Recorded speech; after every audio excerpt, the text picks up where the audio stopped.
God, it's Thursday. Yay! I hope your day is going well or it went well. I don't know what time it is where you are right now, but I hope and trust God that, you know, you're having or you had an amazing day.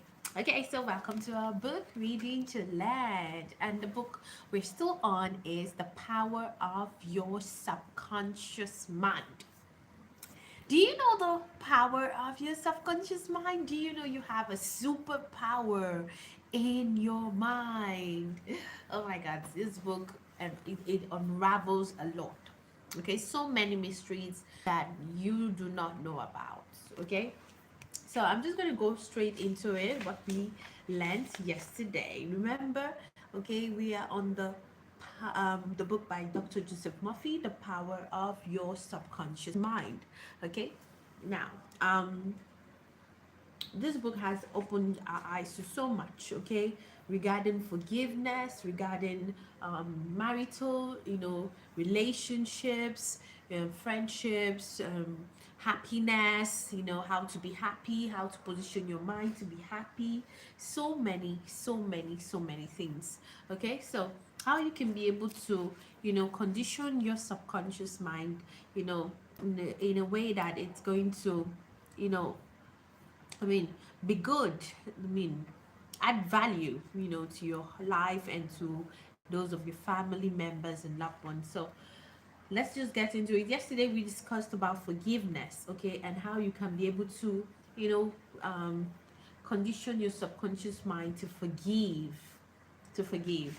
Now, here are some points that I highlighted. The great secret of true forgiveness is that once you have forgiven the person, it is unnecessary to repeat the prayer. Whenever the person comes to your mind or the particular hurt happens to enter your mind, wish the person well and say peace be to you. Okay, yeah. So there's another point that I highlighted. God or life never sends disease, sickness, accidents, or suffering. We bring these things on ourselves by our own negative, destructive thinking. Based upon the law, as we sow, so shall we reap.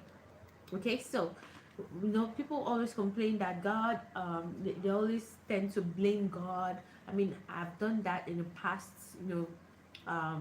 when I faced some challenges and all, and we tend to blame God for the problem, for the hardships, and little do we know that sometimes it's the way we react, the way we think towards the problems that we're having, that can actually, that it actually has so much effect. Okay, hi Sarah, I know it's you there. Hi, how are you today? Thank you so much for joining us once again. Thank you so much, sis. Yeah, so we're still on the topic on forgiveness. So whenever the thing is, we know the law about as we sow, so shall we reap. So if you're reaping negativity, if you're reaping, I mean, if you're sowing, sorry, pardon me, if you're sowing destructive thinking, you should know that you're going to reap destructive thinking. Okay, if you're sowing positive thinking, no matter what, even if if it's a problem, if it's a challenge that is proving stubborn, okay, if you sow positive thinking, you're going to reap positive thinking, I mean a positive result. If you sow a destructive thinking or thoughts about the problem, you're going to reap you know same results. So what you sow is what you reap. So what do you think? What do you always think about the problem? How do you react to problems, to challenges? Okay, now another thing I highlighted in the book is, if another person criticizes you, the faults are and these faults are within you, rejoice, give thanks, and appreciate the comments.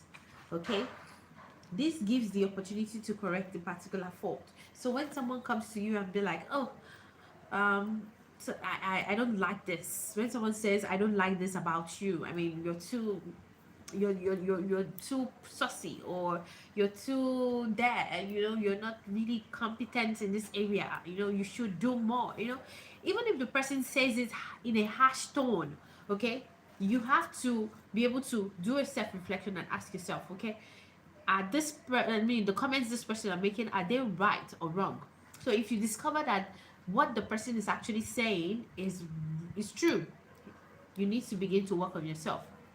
Okay, take it in, accept the comments, no matter how harsh, no matter how annoyed you might feel after the criticism. Make sure you take it in, accept it, and just correct yourself. Okay, just correct yourself. That's it. That's what this book tells us. Okay, so another point is, there is nothing good or bad, but thinking makes it so. There is no evil in the desire for food, wealth, or true expression. It depends on how you use these urges. Your desire for food can be met without killing someone for a loaf of bread. Wow. So I love that part. It says it depends on how you use the urges. So if you're having an urge to eat, you're having an urge to have wealth, to have money, okay, it's good to have those desires, but how do you go about achieving them? How do you go about achieving those aspirations? Okay, yeah, so you need to be able to question that. Okay, um yeah. So resentment, hatred, ill will, and hostility are behind a host of maladies. Forgive yourself and everybody else by pouring out love, life, joy, and goodwill to all those who have hurt you. Continue until such time as you meet them in your mind and you are at peace with them. Yeah.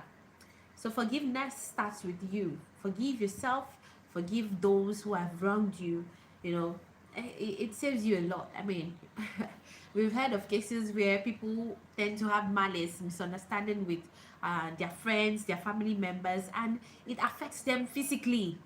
Their physical health, they get to have high blood pressure, heart attacks, strokes, just because you're having malice or misunderstanding with someone. So, I mean, you forgive not just for them, but for you. Okay? Yeah. So, we're going to go to the next chapter. In this next chapter, how your subconscious mind removes mental blocks. Mental blocks. No, mental blocks are, things in our mind that, prevents us from, advancing. So, I'm going to go off mic. And when I return, I'll share what I've learned from this book. Okay, so if you've got a book there, please feel free to take up a book, read a chapter, because our slogan is a chapter a day keeps ignorance away. Okay, so it's gonna do you a lot of good.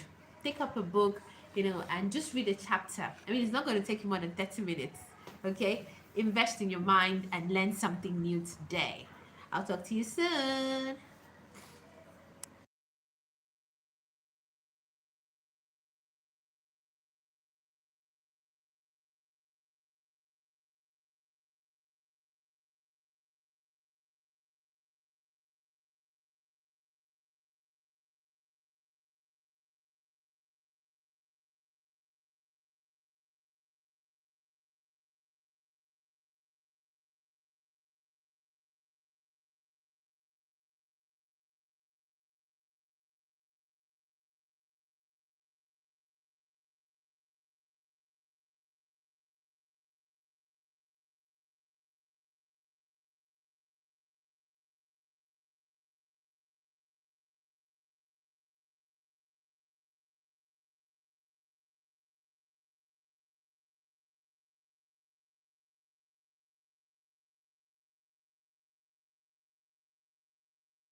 I'm back. Okay.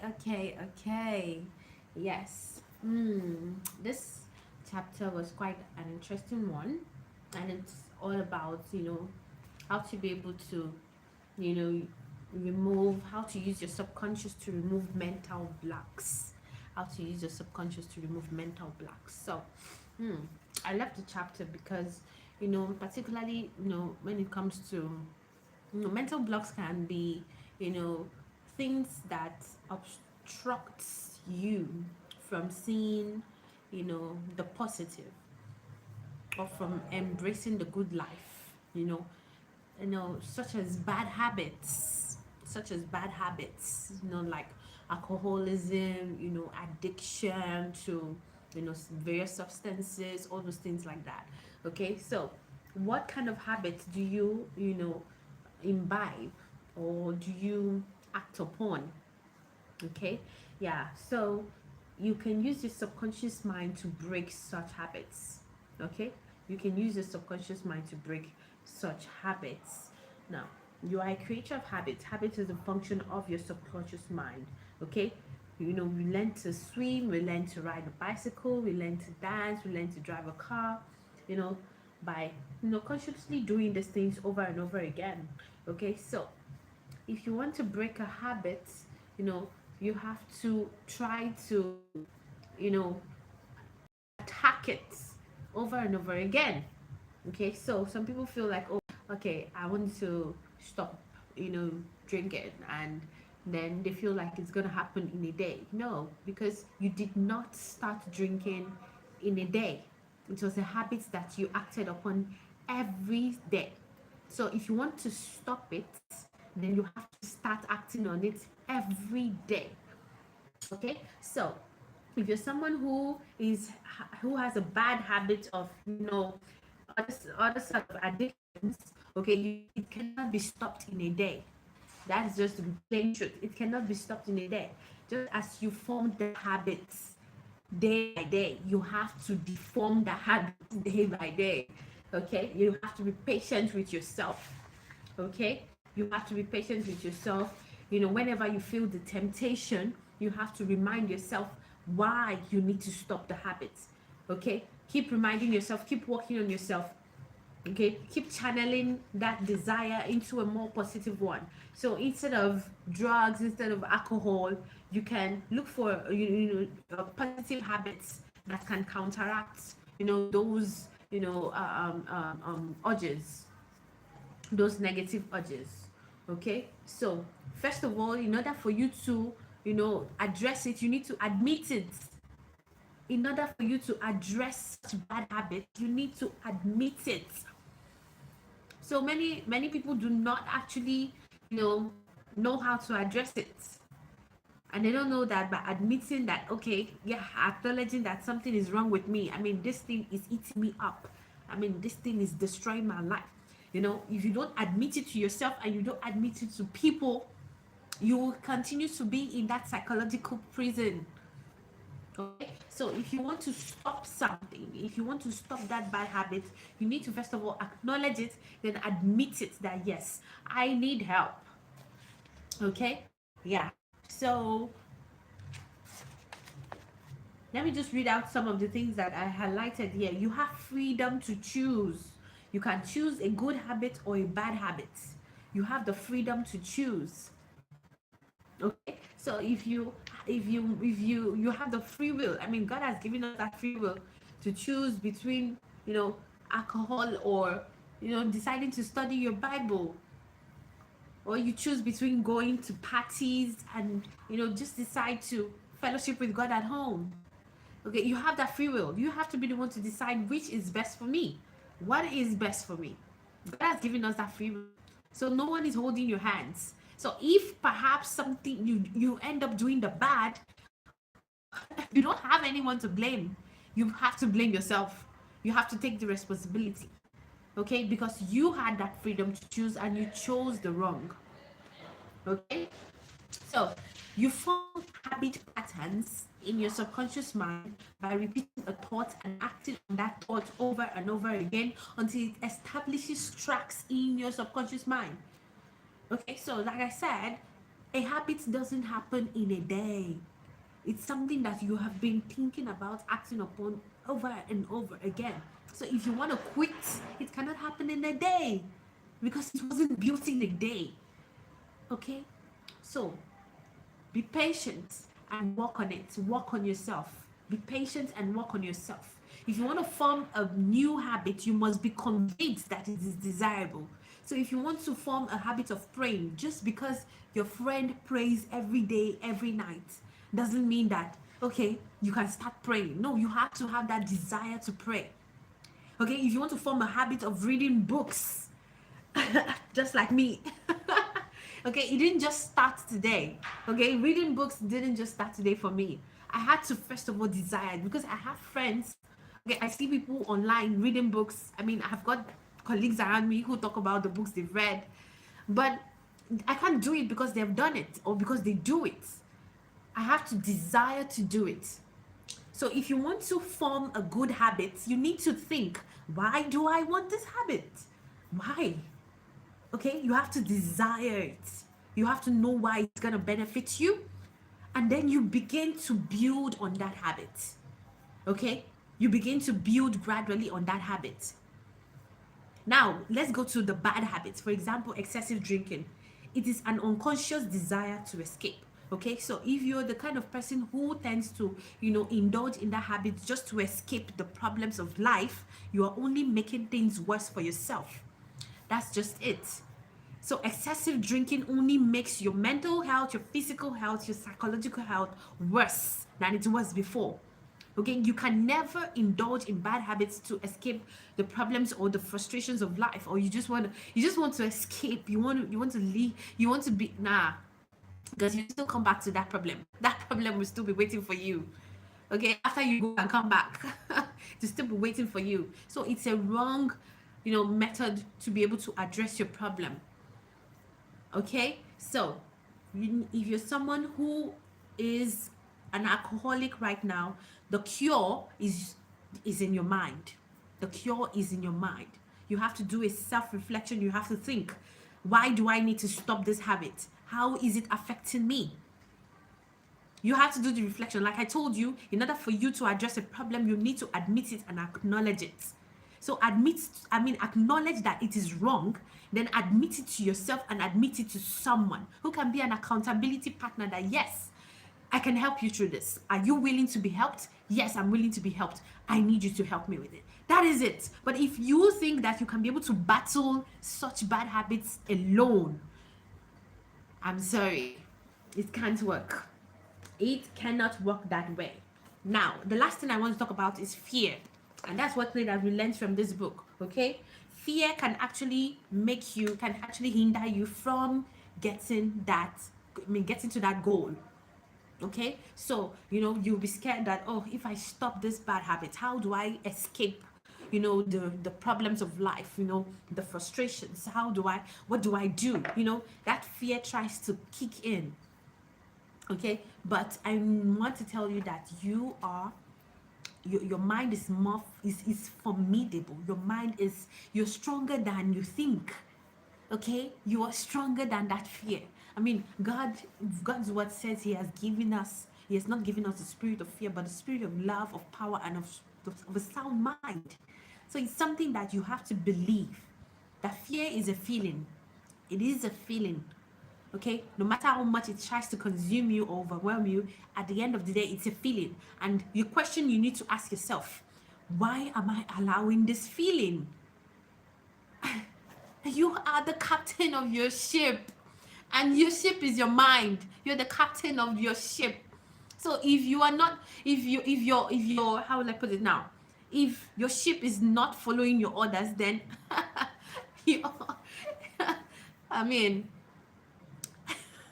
your ship has been hijacked. Okay, you are the captain of your ship, and the ship is your mind. So whatever you allow into your conscious is planted in your subconscious. That's what you learned from this book. I mean, I love this book from the beginning, from the first chapter. It opened our eyes to the two parts of our minds, the conscious and the subconscious. Many times we are confused. What is the conscious mind? What is the subconscious? The conscious is like the gateway. Okay, it is that gate. So if you are allowing something in, the conscious opens the gate into the subconscious. So what do you allow in? Okay, the kind of music you listen to. Okay, so if you open your conscious mind to that kind of music, it is planted in your subconscious. Your subconscious doesn't have any filter. Your subconscious follows your order. So if your subconscious accepts the music, it builds on it. It gets nurtured. You nurture it. I mean, it nurtures it. Before you know it, it starts growing, it starts germinating, it starts bearing fruits. Okay, your subconscious has no filter. That's just it. So where you should filter that is from your conscious mind. Okay, so what do you allow in your conscious mind? Okay, through your conscious mind. Okay, that's where it begins. Okay, so if you see a beautiful, I mean, okay, fine, let me use something that can be, relatable. You see, let me not say you see. First of all, you are attracted to beautiful ladies, the ladies that are endowed from top to bottom. I mean, they've got everything in the right places. Generally, you're attracted to people like that. So your conscious mind. Okay, let's say, for instance, you've had, relationship with people like that, but they have bad attitudes, they have bad characters. Okay, now when you meet someone like that again, okay, and you're saying, oh, I want to break this pattern, I'm attracted to people like this, but I want them to change. I mean, I don't want to have that, relationship that we have to struggle with the character and the behavior. Okay, now it is what you allow that will be let in. Okay, so if you meet a lady, or you meet a guy who has all those attributes physically but doesn't have the characteristics that you want, okay, and you allow the person in, okay, it's going, once you allow the person in again, you are continuing that cycle. But once you meet the person in your conscious mind, okay, in your conscious mind, you're evaluating the person with your five senses. You're evaluating the person. Once you meet the person, okay, and face value, and you think and you ponder, I'm meeting this person again. I hope that, you start thinking, do I want to continue this pattern? Do I want to continue this pattern? Once you start thinking that, and you discover that, no, I don't want to, I think I should, change my focus, your conscious mind wouldn't open the gateway. Okay, your conscious mind wouldn't open the gateway. In fact, it will decide that, okay, we are changing our focus. It passes the message to the subconscious, and the subconscious begins to work on that idea. So when you see someone that is, not really your type physically, but the person has good character, the person can be able to, then you allow the person in. Yeah, the subconscious arranges that. It makes it more comfortable for you to accept the person in. Okay, I think I've talked too much. So your imagination, I mean, you need to work on your imagination. Okay, yeah. So that's all that we've learned from this book. You have the freedom to choose. You can choose a good habit or a bad habit. So what will you choose today? What will you choose today?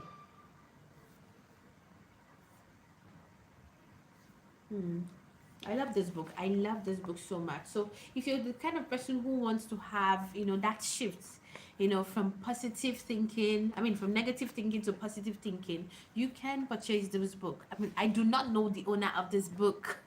FYI, I do not know the owner of this book, okay? But because of what we have gained from the chapters in this book so far, I mean, I would really, I would recommend the book for you anytime, because it touches on so many areas. It touches on human relations, it touches on, it touches on fear, it touches on forgiveness, it touches on happiness, it touches on so many things. Okay, so it's a good book, it's a great book. I don't know what's going on with my ring light, but Sorry. I don't know what's going on with my ring light.